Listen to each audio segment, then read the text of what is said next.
let's get into the Word of God after that beautiful time of praise and worship, right? Let every word that comes out of my mouth, Master, become a seed full of life, that it may touch somebody's heart today and bear fruit for you. Speak, Lord, for your servants, listen for the name of Jesus. And everybody said amen and amen.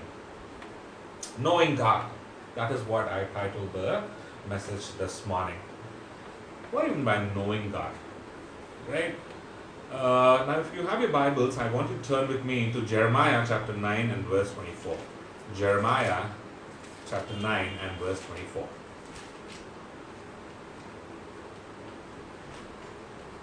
When you look at Jeremiah chapter 9 and verse 24, it says, "But let him who boasts, boast about this, that he understands and knows me, that I am the Lord who exercises kindness, justice, and righteousness on earth. For in these I delight, declares the Lord." So he says that, what God is saying, he says that, if you want to boast, let him boast about this, that he knows me, that he understands me, that I am the Lord who exercises kindness, justice, and righteousness on earth. For in these I delight, declares the Lord.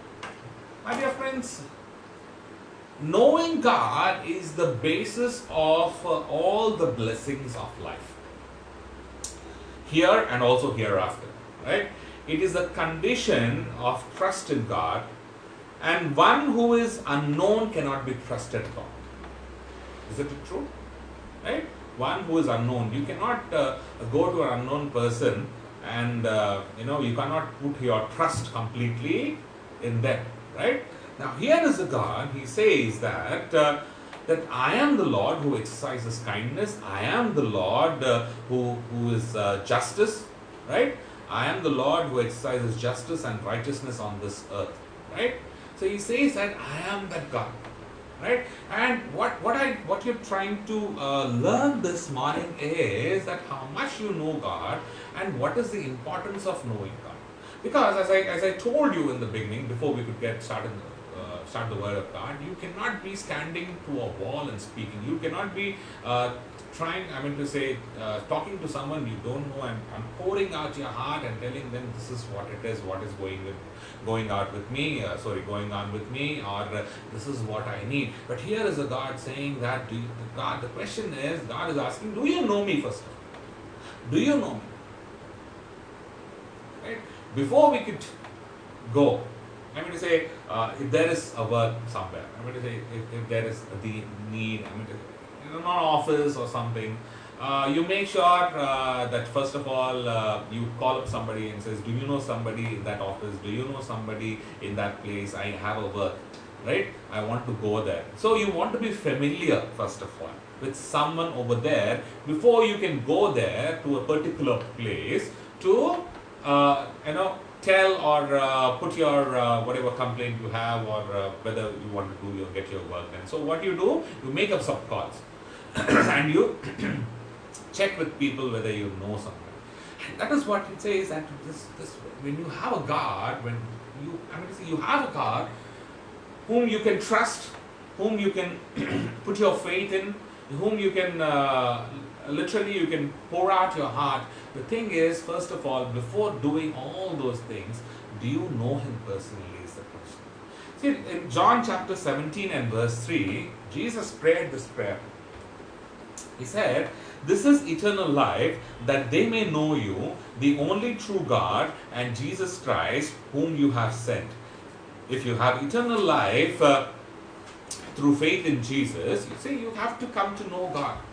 Simple thing. So what is it? This is eternal life. What is eternal life? Eternal life is knowing God.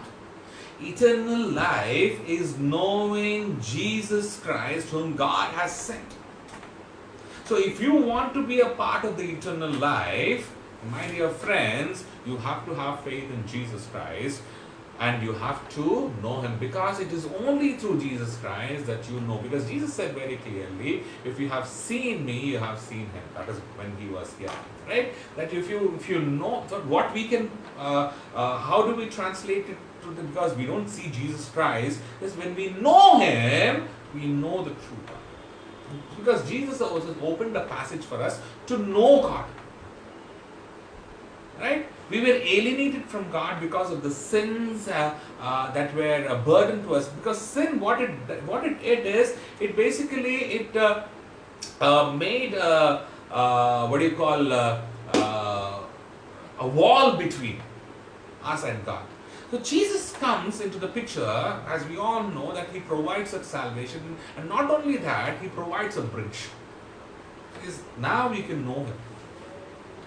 Now you can, the veil that was there, which separated men from God, that was torn away, because Jesus Christ, becoming the high priest, came into the picture and said, now you can know, I am going to take you with me and introduce you to the God the Father. Right? But let me tell you that, my dear, Christianity is a deeper and a personal relationship with the loving God and the living God. That is what Christianity is. Christianity is not a religion. Christianity is not what you put in your certificate saying I'm a Christian. No, Christianity is a stamp that is there in your heart, on your mind.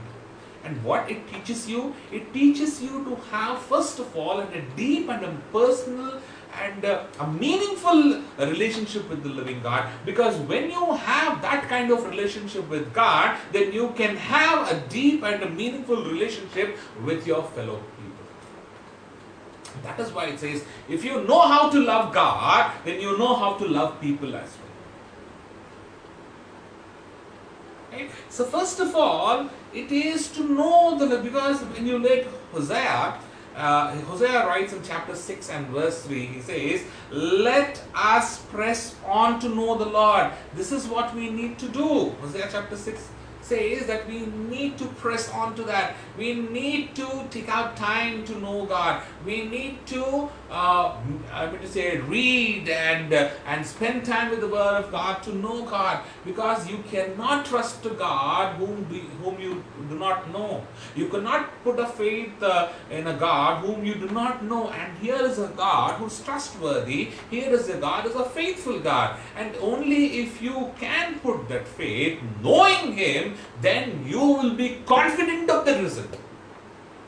Just imagine you go to a person you don't know, right? He says, yes, the work will be done and everything will be done, okay. But you still have doubts. Why? Because you don't know that person. You cannot put your complete faith. What do you come and say? When you have a discussion, oh, I went there, but he said that it is going to, he said that the work will be done, but I have my own doubts. I'm not sure. Let us see what is going to happen.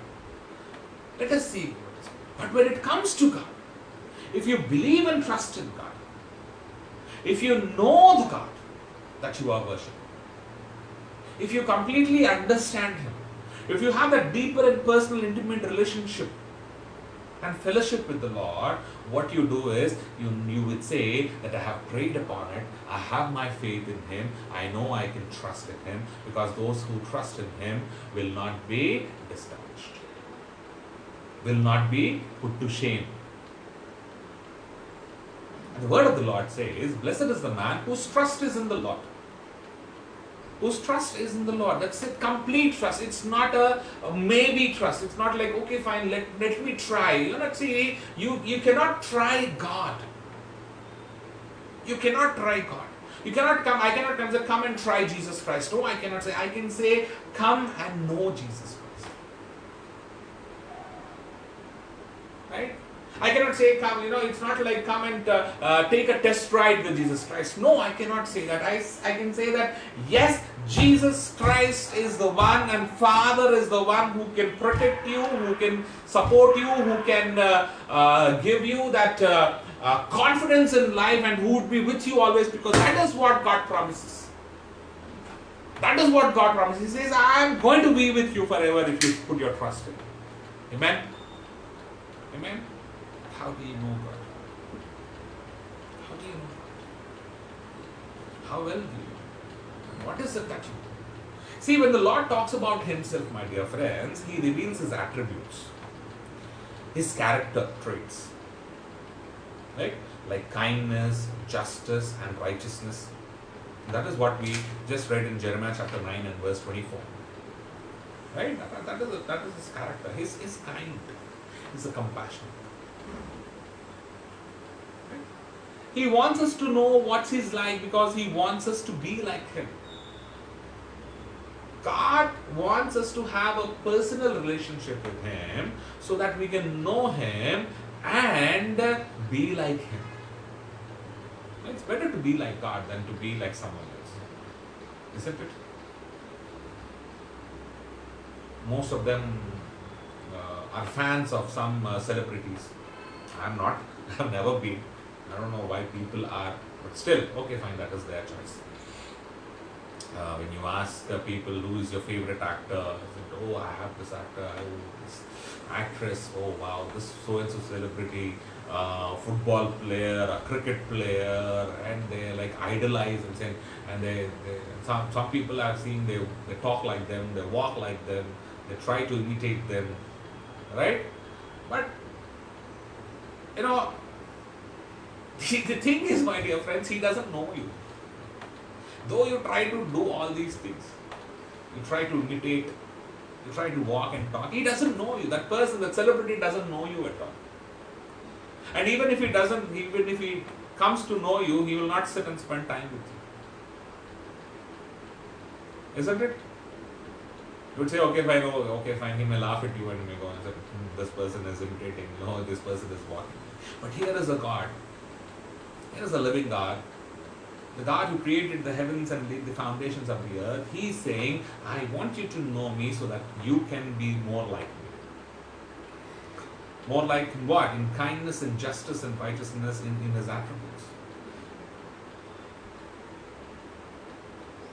A.W. Tozer says, this what comes into your mind when we think about God is the most important thing about us. What comes into your mind when we think about God is the most important thing about us. Now let me ask you this question. What comes into your mind when you think about God?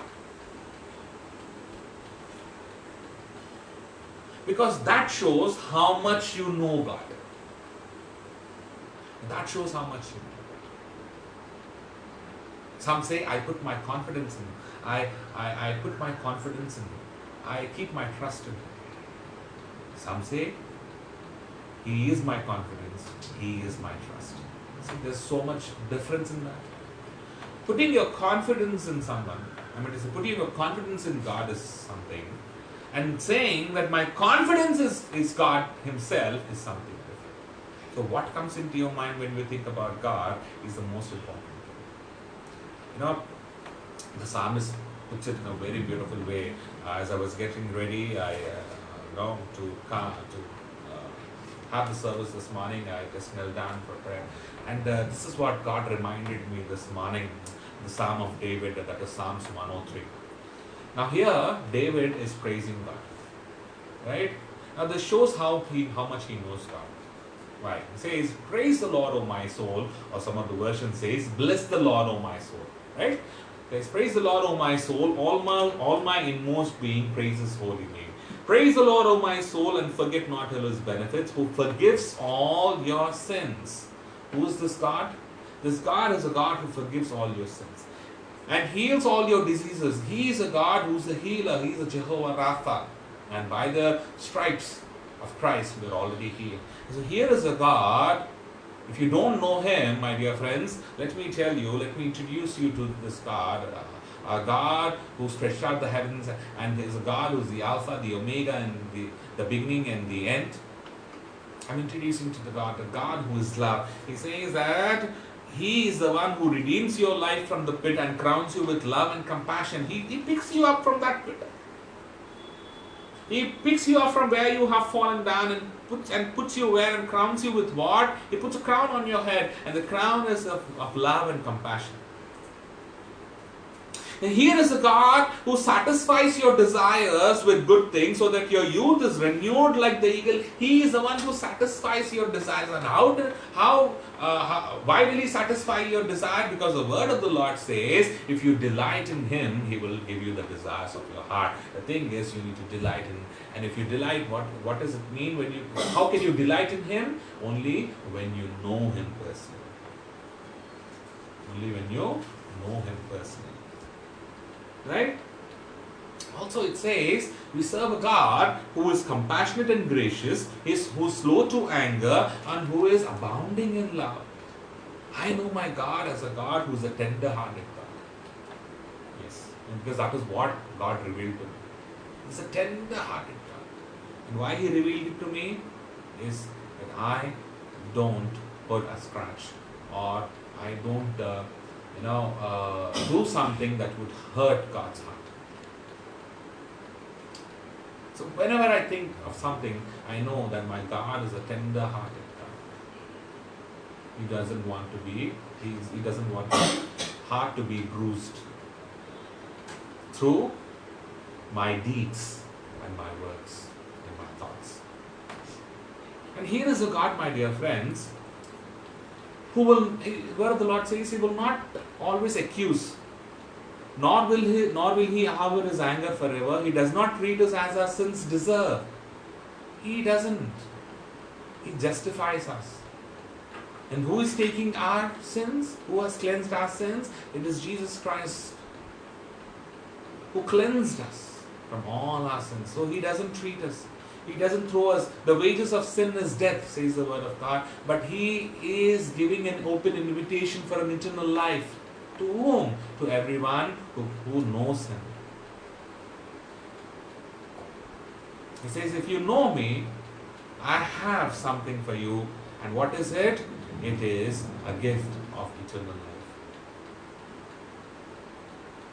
It says that He does not repay us according to our iniquities. He doesn't. His love is great for those who fear Him, says the word of God. He says, the word of the Lord says that He has removed our transgressions from us completely. Completely. And from everlasting to everlasting, the Lord's love is with those who fear Him, and His righteousness with their children's children. It is not only to you, but it is for your children and their children, says the word of the Lord. Hallelujah. He is always there with those who keep His covenant, who remember to obey His commands. David experienced this. David put it forward to everyone so that they may know and experience all these things as well. Yes, our God is a God who is a compassionate and gracious God, slow to anger, abounding in love. He's there for you. He's there for you. With an everlasting love, with open hands, He always invites you and says, I am there for you. A supreme need, my dear friends, is to know God. When we look at Ephesians chapter 1, verses 3 to 14. Ephesians chapter 1 and verses 3 to 14. Here it says that Paul unfolds that God has blessed us with every spiritual blessing in the heavenly places in Christ. Right? What are those? See, let me read few verses for you. Praise be to God and the Father of our Lord Jesus Christ, who has blessed us in the heavenly realms with every spiritual blessing in Christ. For He chose us in Him before the creation of the world to be holy and blameless in His sight. In love He predestined us to be adopted as His sons through Jesus Christ, in accordance with His pleasure and will, to the praise of His glorious grace, which He has freely given us in the one He loves. Goes on. So what are these blessings? These blessings, my dear friends, they say that they're chosen by the Father. The first one is you're chosen by the, look, 4 to 6 verse. It says, for He chose us in Him before the creation of the world to be holy and blameless in His sight. In love He predestined us to be adopted as His sons through Jesus Christ, in accordance with His pleasure and will. That is what the word of the Lord says. To the praise of His glorious grace, which has freely given us. He says that He has adopted us as His own children. Through whom? Through Jesus Christ. And when you look at from verses 7 to 12, See, 17. In him we have redemption through his blood, the forgiveness of sins in accordance with the riches of God's grace, that he lavished on us with all wisdom and understanding, and he made known to us the mystery of his will according to the good pleasure which he purposed in Christ, to be put into effect when the times will have reached their fulfillment, to bring all things in heaven and earth together under one head, even Christ. It says that we are redeemed by the Son. First is we are chosen by the Father, we are redeemed by the Son, and verse 13 and verse 14 says, and you also were included in Christ when you heard the word of truth, the gospel of your salvation, having believed when you were marked in him with the seal, the promised Holy Spirit, who is a deposit guaranteeing our inheritance until the redemption of those who are God's possession, to the praise of his glory. We are sealed by the Holy Spirit. That is what the word of the Lord teaches us in Ephesians. In Ephesians, it teaches us that God has blessed us with every spiritual blessing in the heavenly realms, in the heavenly places in Christ. These blessings are what? That God has chosen us, the Father has chosen us, he has redeemed us by the Son, and he has sealed by the Holy Spirit. This is what God has done for us. It's very clear, very simple, very perfectly put in picture, saying this is what God has done for you and me. And because God has given us such a wealth of spiritual blessing, you see Paul praying in chapter 1 and verse 17, the same chapter. What is he praying? I pray that he would grant you a deeper, verse 17, I keep asking that the God of our Lord Jesus Christ, the glorious Father, may give you the spirit of wisdom and revelation, so that you may know him better.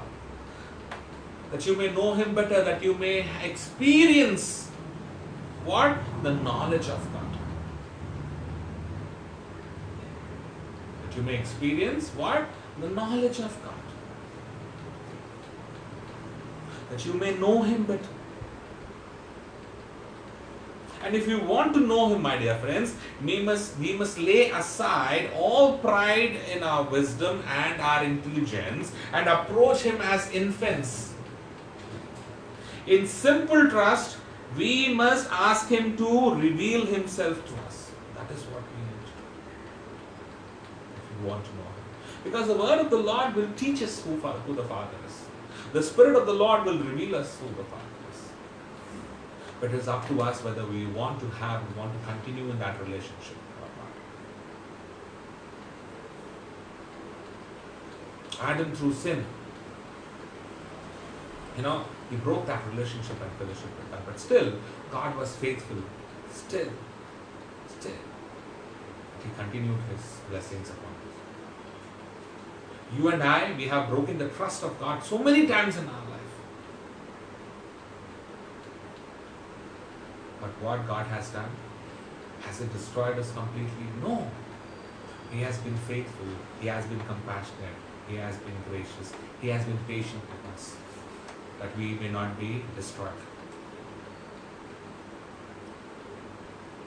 The more you want, the more closer that you get, the more time that you spend with the Lord, the more time that you read his word, the more he will disclose himself to us.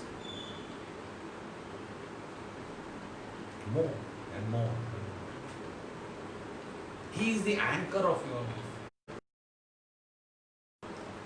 He is the anchor of your life. John chapter 14 and verse 21, the Gospel according to John chapter 14, it says,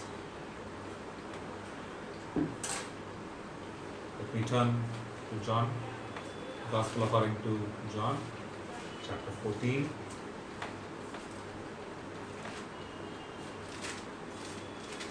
And verse 21. What does it say over here? It says that whoever has my commands and obeys them, he is the one who loves me.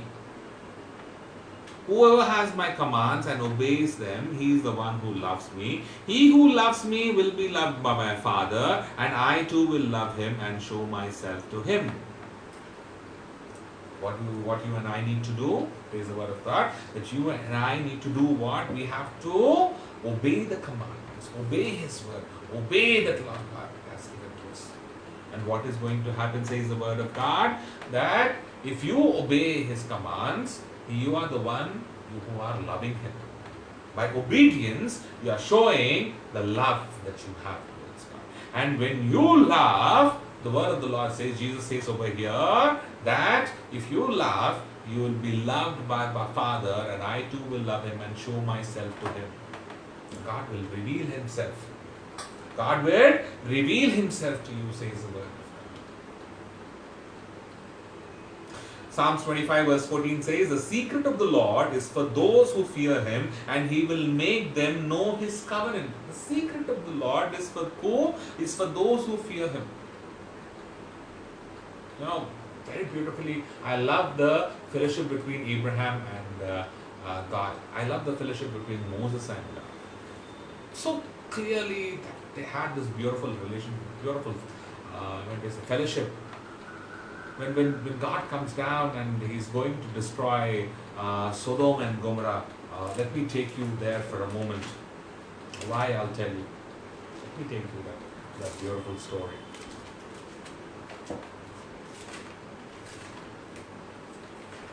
Genesis.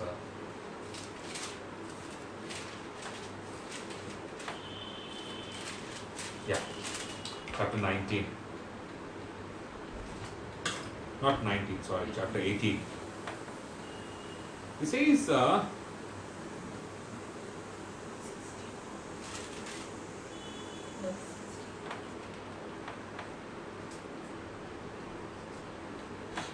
verse 16 and 17.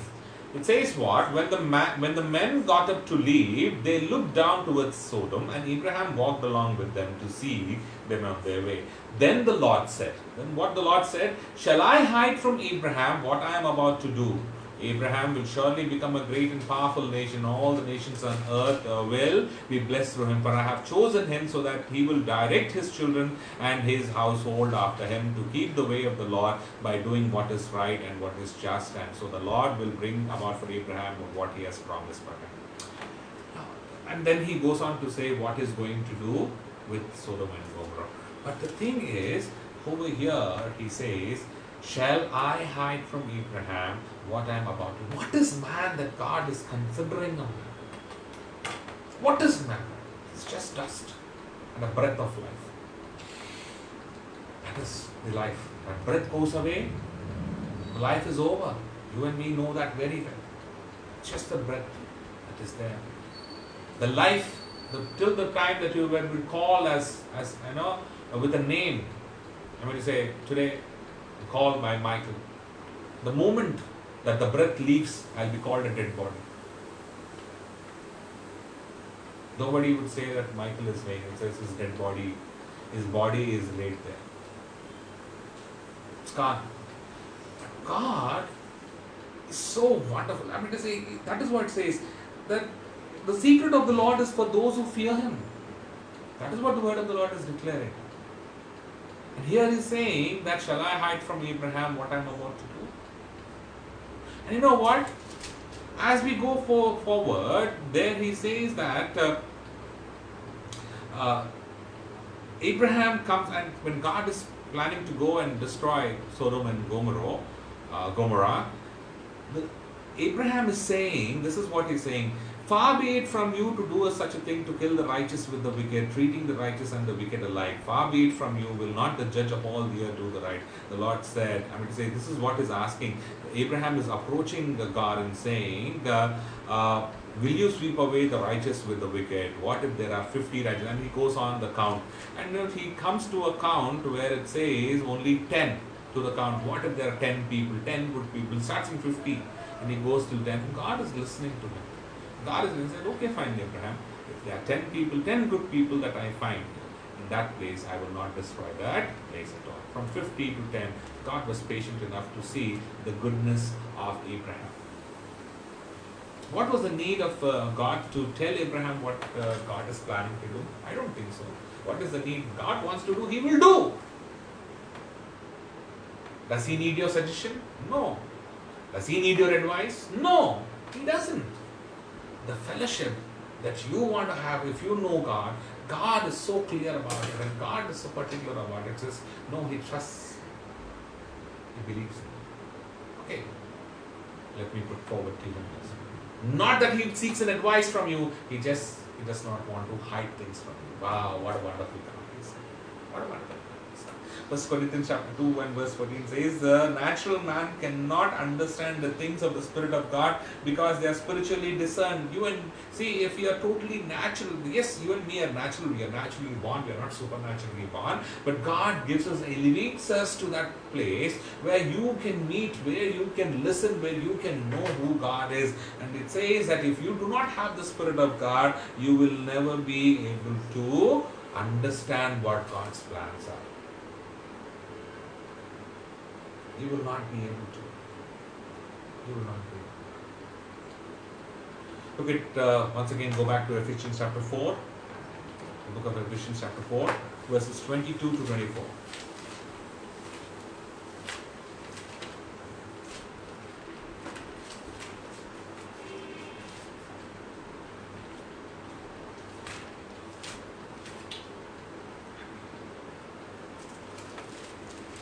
Ephesians chapter 4, verses 22 to 24. It says, okay, let me read from verse 20. You, however, did not come to know Christ that way. Surely you heard of him and were taught in him in accordance with the truth that is in Jesus. You were taught with regard to your former way of life. Put off your old self, which is being corrupted by its deceitful desires, to be made new in the attitude of your minds, and to put on the new self, created to be like God in true righteousness and holiness. It is to be like God in true righteousness and holiness that is important. But how would you know God? How would you know what it says over here? That, and to put on the new self, created to be like God in true righteousness and holiness. If you do not know God, my dear friends, if you do not know who He is, what happens is you will not be created like God in true righteousness and holiness. Reminds me of a small story. The story is about, when it comes to knowing God, that is what I'm saying. Nothing, God is not involved in the story, but this is a story about a fighter pilot. And he was the best fighter pilot, and we're talking about somewhere in the World War time. And he was considered to be the best of the best, right? And whenever he already went so many times in the war, and he comes back, and this is one regular, he goes and his flight is shot. Okay, the moment that his flight is shot, what happens is he jumps out of the aircraft, and he lands somewhere, with his parachute, and he safely lands at a place, and I think, if I'm not wrong, he lands at an enemy ground, but yes, he was fortunate enough, he was lucky enough, blessed enough to be back. So he comes back, and what he does is, after having that experience of a near-death experience in his life, he after serving for some more years, he quits, and he comes out and he becomes an influential speaker, a trainer, where he talks about life and influence of the life and so on and so forth. So once what happened is, this is about what. So once what happened, he's sitting with his wife in a restaurant, and what happens is there's a particular person who's sitting on the opposite side, and he walks to him and he says, let us put this character, I forgot this, I think it was John. Okay, let us put him as John for this moment. So he says, aren't you that fighter pilot John? He said, yes, and this is after a very long time. Okay, it's not like immediately, it's like after 10-15 years, right? He says, where was not your flight shot down? He said, yes. You were also, you landed in a enemy territory, but you were fortunate enough, you were blessed enough to come back. He said, yes. Oh, very good. And you left the Navy after some time. He said, yes. And this man was like surprised, the fighter pilot, John. He said, how do you know so much about me? How do you know so much? He said, this man said, I never actually met you after that, but I was the person who packed your parachute. I was the person who always used to pack your parachute. And this was the moment that man understood. I mean to say there was someone behind him. Because for this pilot to safely land on the land, he needed a parachute. And that parachute, he didn't wrap it up. He didn't put it in the bag. He didn't carry it along with him. It was someone else who did that. In all these years, my dear friends, he says that I never thought about it. I never thought about it. Right? It was not me. It was the person who put that parachute perfectly in order. He put the right kind of parachute for me to eject if at all my flight is shot down or it has a failure where I cannot land it, I have to jump out. He says, I never thought about it. At that moment, when he said, he was like, oh, wow, isn't it true? I never knew this man. He was the one who put the parachute.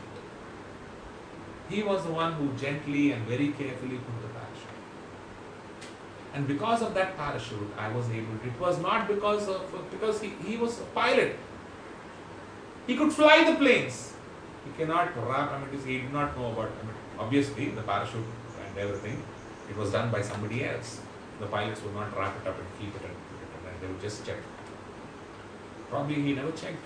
He says that I don't even remember this guy. I don't even remember this guy. But here is a guy who comes to me after so many years, reminds me that the parachute which saved me was actually put by somebody else. How beautiful it is, when you come to know God. Everything when you that is what word of the Lord says, that is what God says. It is not about your own understanding, it is not about your own wisdom, it is not about your riches that you are carrying, it is not about the great knowledge that you have acquired, it is not about all these things. It is about the God who is always with you every step of the life. Probably you have not recognized Him. Probably you have not given Him the time. Probably you have not spent time with Him to thank Him. But let me tell you, my dear friends, here is a God. Here is a God who has always been your parachute. Here is a God who has always been your parachute. Hallelujah. The better, my dear friends, we get to know God, the more we become like Him. When I discover He is holy, I want to be holy. That would be my priority. When I come to know He's good, I want to exhibit His goodness in my life. Not my goodness, His goodness in my life. When I come to know that He is strong, I want to be more confident because my trust is in Him, or my trust is Him. And when I know that He is in control, I don't need to panic in my life. I don't need to panic in my life. If you have not understood that, let me put it again. I discover He is holy, I want to be holy. He is good, I want to exhibit His goodness. He is strong, I want to be more confident now. He is in control, I don't need to panic, I don't need to fear. I don't need to fear. How much you know about that? How much you know? You think just by sitting for an hour or a half an hour in the church, you come to know God? No, my dear friends, no. You're doing a religious duty, you're coming there to say thanks to God. Yes, you may understand, you may be encouraged. For that, the church is to encourage you to come closer to God. The pastors speak so that each one of us, including me as well, as I speak, I want to grow in God. I want to know Him. Trust me, my dear friends, there's nothing far better than knowing God. You may trust in your money. It may be here today, gone tomorrow. You may trust in something, your position. It may be here today and gone tomorrow. But if you trust in God, if you know Him, He is there forever and forever. He was, He is, and He is to come, my friends. He was, He is, and He is to come. If you look at Jeremiah chapter 29 and verse 13, He says, "You will seek me and find me when you seek me with all your heart. I'll be found by you, declares the Lord." If you put your heart to know the true God and the living God, God says, if you seek me with all your heart, yes, you will surely, you will find me. Surely. This morning, God is reminding us, not boasting about what you have and what you are, but boasting about what God is, who understands, who exercises kindness, who is righteousness, who is compassionate, who is gracious, who is abounding in love, who says, the God who speaks, the God who listens, and the God who answers. He is the Lord. He's saying, I am with you. I am with you always, always, and always. Turn to me and be saved. Turn to me and be saved. Let us look to God. Yes, Master. Here is your calling, O Lord, Master. Here is your calling. And your calling, this call is for many who are watching. Saying, turn to me and be saved. Yes, Lord. We turn to you. The world behind me, cross before me. There is no turning. Yes, Lord. We thank you. You're a great God. You're personal. You're intimate. You, Master, as we long, you also long, O Lord, Master, for the fellowship. You also look forward to Lord. You're faithful. Lord, there are many times that we are unfaithful to you, but still you're faithful. There are so many times we have broken your trust, but still, Lord, Master, still you give us a chance. You give us a chance. Because you know, you believe in us more than we believe in ourselves. So help us to know you more and more in our life. Help us to, because you have chosen us, you have redeemed us, and you have sealed us with your Spirit. Help us to know you more and more and more and more. Help us, O Lord Master, that knowing you would be priority, supreme priority in our life. Because you promise us a life and blessings here and hereafter.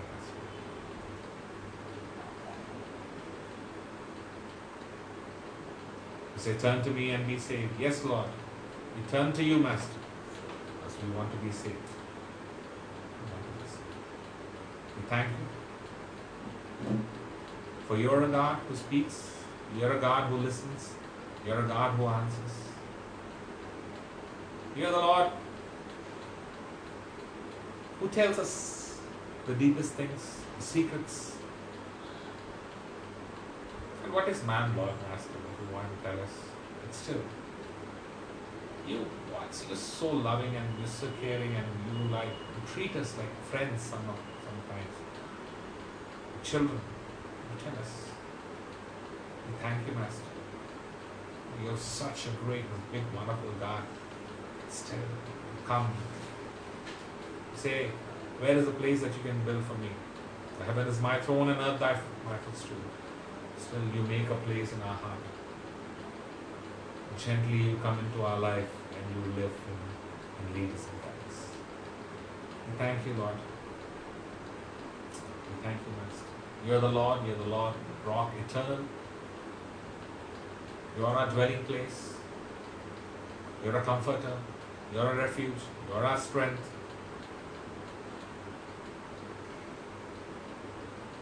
You are everything. We thank you. Thank you. Thank you, Jesus. Yes, thank you for the redemption. Thank you for reconciliation. Thank you for giving us an opportunity by cleansing away our sins, forgiving us our sins, and making us a way to the Father. Yes, we knew. Yes, Lord, to know the love that you have for us. You have opened up the way so that we can experience your love. Thank you.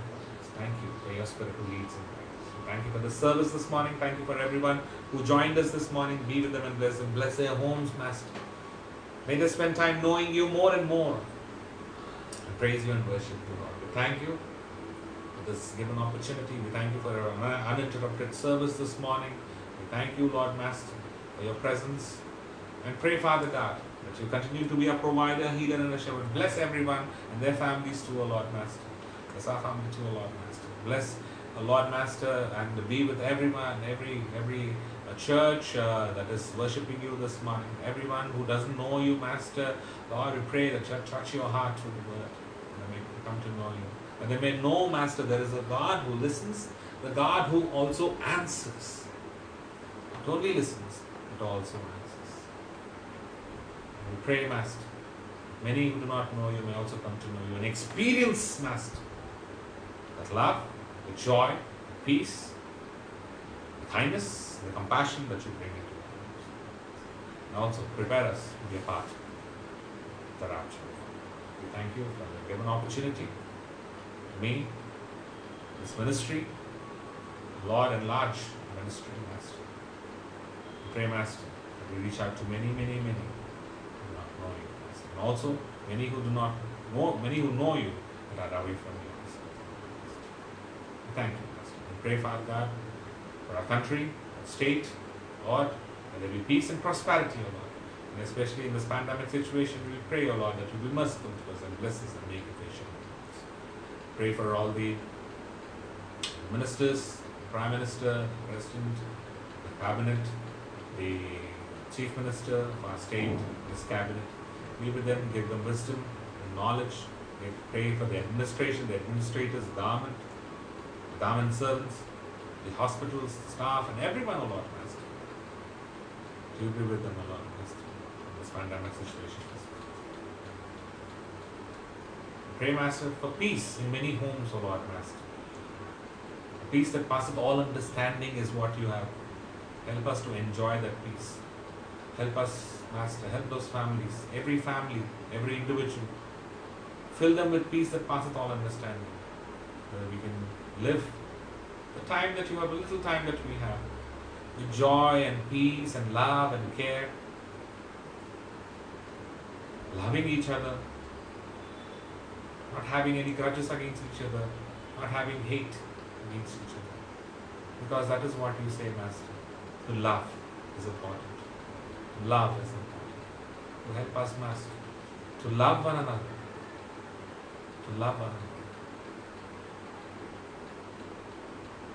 Thank you, Lord. Thank you for everything. We bind every kind of evil, every force of darkness, every principal demon, every work of the enemy, and pray, Lord, no weapon that is formed against us shall prosper if it every time that it Jesus. Be with us through this day, through the week. Thank you for being with us through the last week as well, O Lord Master. God and guide us. For this we ask in the most precious name of our Lord and Savior Jesus Christ. Brought us to pray. Father, who art in heaven, hallowed be thy name. Thy kingdom come, thy will be done on earth as it is in heaven. Give us this day our daily bread. Forgive us our trespasses as we forgive those who trespass against us. And lead us not into temptation, but deliver us from evil. For thine is the kingdom, the power, and the glory, forever and ever. Amen. And now may the grace of the Lord Jesus Christ, the love of the Father, and fellowship of the Holy Spirit rest, remain, and abide with each one of us, both now and forever. Amen and amen. Amen. God bless you. I hope you had a blessed and a wonderful Sunday. I hope that you would spend time with God and knowing Him more and more. Amen. Yes. So yes, thank you very much. And if you have not liked, you have not commented, not shared, please do so that we may know that you have been a part of the service. And also, please do subscribe to our YouTube channel, Walls of Salvation MKM.